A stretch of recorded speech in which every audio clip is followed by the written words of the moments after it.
Alright, fellow Vikings, welcome back. This time, let's plan for our garden.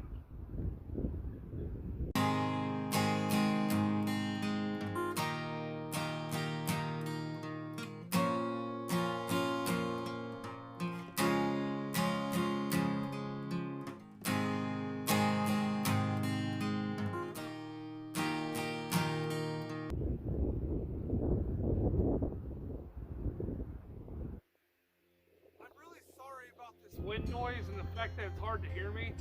I'm going to try and edit this the best I can to actually make it work. But I mean, there's not much you can do when you live on a homestead and you don't have much money for a lapel mic or any of that.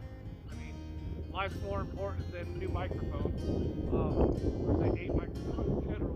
But so what I have going on here is, as I do every year, I have, or close to every year, I have bales set out. I'm planting some Asian greens in the back few rows that are already starting to grow. My guineas are starting to go off there. They're like, why are you doing a video? Or why are you talking? This is normal. I haven't done this in a year.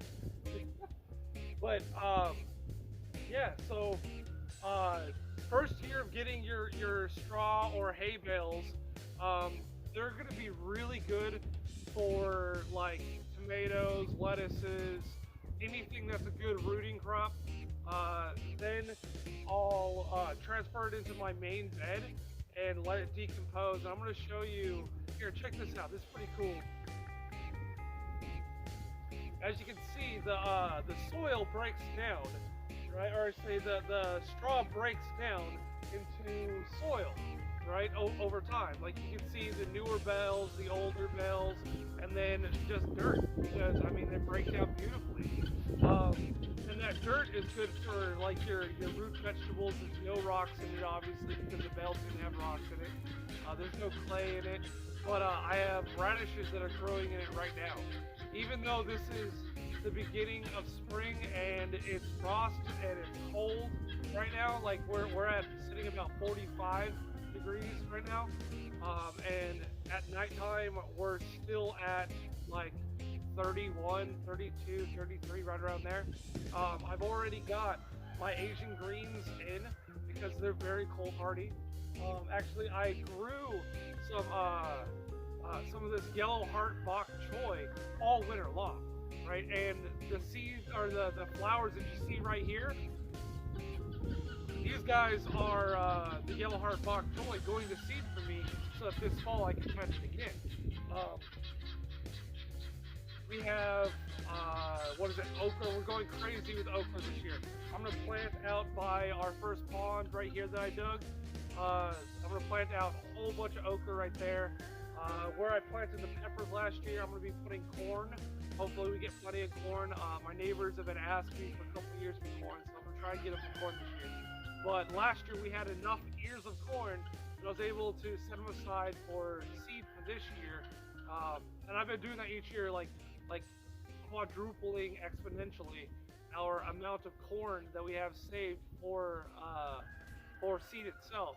So this year, hopefully, we'll get enough that we're able to have a good couple of meals out of it and still be able to store about twice as much corn as we got last year. Let's see. I know it's weird not having the hair anymore.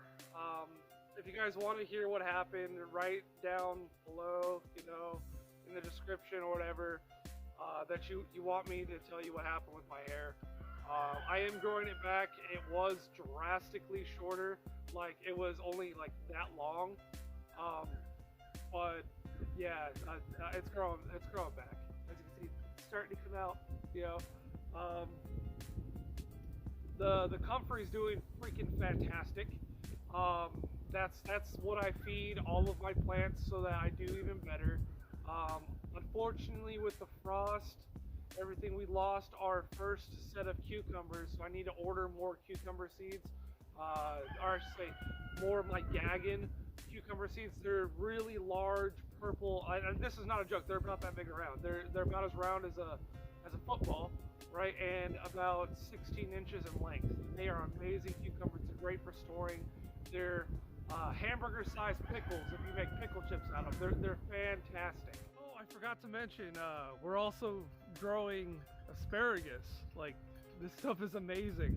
It's we've had to dig it up and all that, then place it back on top, and then cover it with straw so that it we don't have any kind of interference when it comes time for us to dig it up and transplant if we move somewhere else, or we want to transplant it somewhere else, or any of that.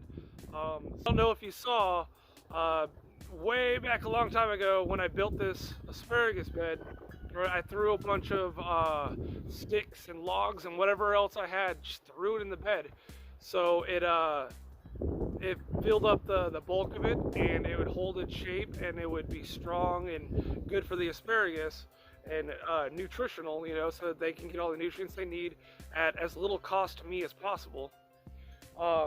So in doing so, right, they tend to grow underneath the sticks and logs a little bit, so we had to dig them back up and put them on top, so that in the future we're able to harvest and transplant and do anything we need to do as easily as possible. You know, like we all are, say, here we all love asparagus, so having a crop like this that comes early, even before the last frost, these guys were producing.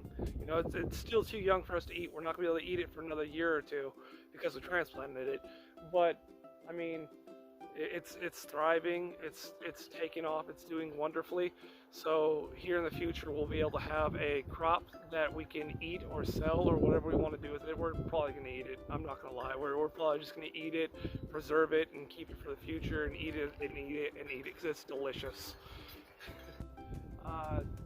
Yeah, as you saw, we have a bunch of new goats. I'm continuing with the 4 Horsemen of the Apocalypse theme with the names of the goats. We have pestilence, war, and death for my smaller breed goats. Right, for our girls, those are the smaller ones. I'll do a whole other video on them and introduce them, all that. Then we also have Scotty from our larger dairy goat. She's a little crazy. She knows how to break out of her house way too easily. I hope everyone is doing really well during this time of strife for our country. I hope that you guys plant, alright? It's never too late, alright? Even if they tell you it's too late, it's never too late. You can find a variety out there somewhere, right?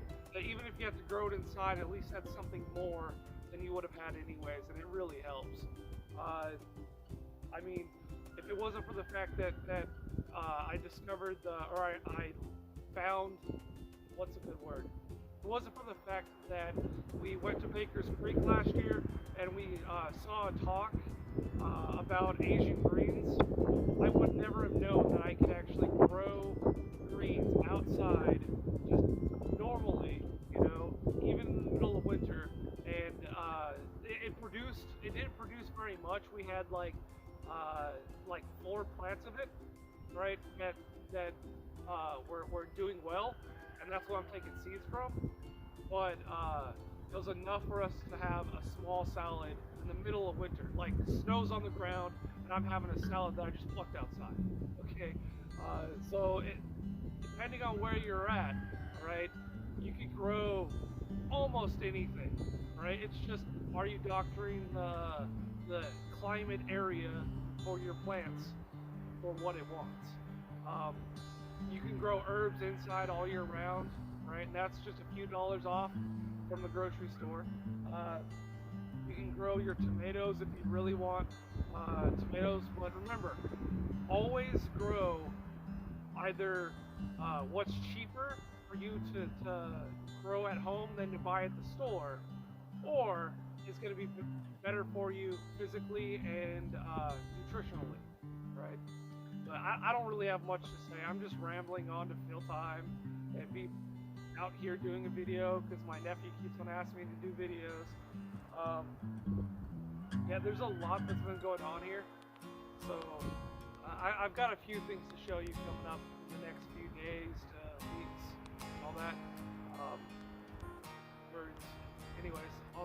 you guys next time.